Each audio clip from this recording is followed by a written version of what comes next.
Halo semua, perkenalkan nama saya adalah Kevin William dan saya akan membahas tentang retorika. Pertama, retorika itu apa sih?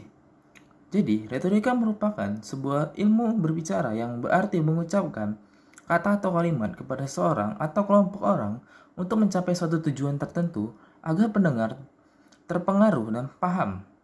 Misalnya, memberikan informasi atau motivasi, maka para penyampai pesan sebagaimana atau kita sebagai orang yang komunikator berusaha untuk memfokuskan agar pendengar dapat paham apa yang kita ucapkan.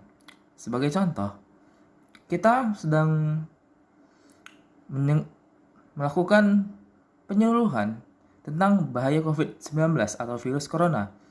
Maka kita harus menjelaskan apa itu virus corona, bagaimana virus corona bisa terjangkit kepada orang lain, dan bagaimana cara pencegahan virus corona.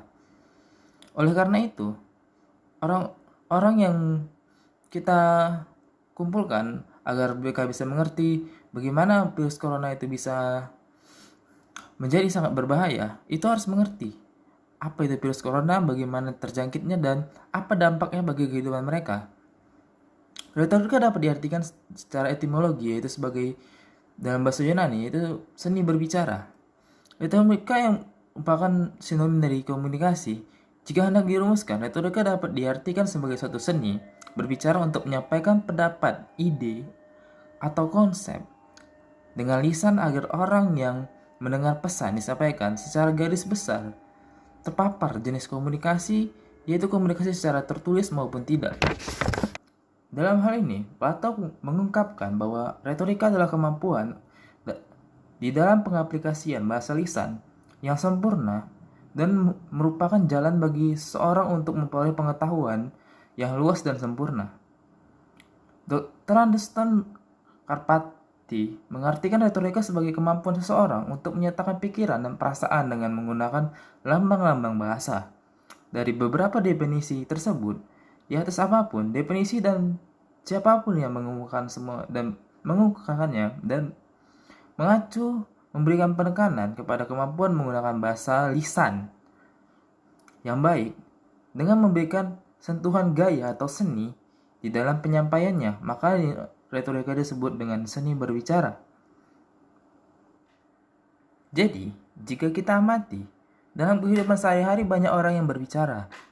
Namun tidak semua orang di dalam berbicara memiliki kemampuan yang baik dalam mengungkapkan apa yang mereka bicarakan, sehingga dapat dimengerti sesuai dengan keinginannya. Dengan kata lain, tidak semua orang memiliki kemampuan yang baik dalam menyampaikan informasi atau menyesuaikan informasi secara detail yang tepat antara apa yang dia pikirkan dengan apa yang dia ucapkan. Untuk menyampaikan hal-hal sederhana mungkin bukanlah suatu masalah, akan tetapi untuk menyampaikan suatu ide atau gagasan, pendapat, penjelasan terhadap suatu permasalahan, atau menjabarkan suatu tema sentral bagi seorang pembicara yang belum terbiasa, bahkan tidak semua orang mampu melakukannya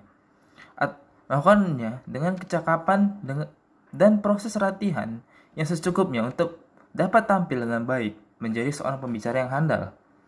Keterampilan berbicara pada dasarnya harus dimiliki semua orang. Ini dalam kegiatan yang membutuhkan komunikasi, baik itu sifat satu arah maupun timbal balik. Keduanya, seorang memiliki kemampuan keterampilan berbicara yang baik akan memiliki kemudahan dalam pergaulan, baik itu di rumah, di kantor, di tempat lain. Dengan keterampilan, segala pesan yang disampaikan akan mudah dicerna, sehingga komunikasi dapat berjalan lancar dengan siapa saja. Baiklah, itu saja yang dapat saya sampaikan. Terima kasih sudah menonton video ini dan sampai jumpa lagi.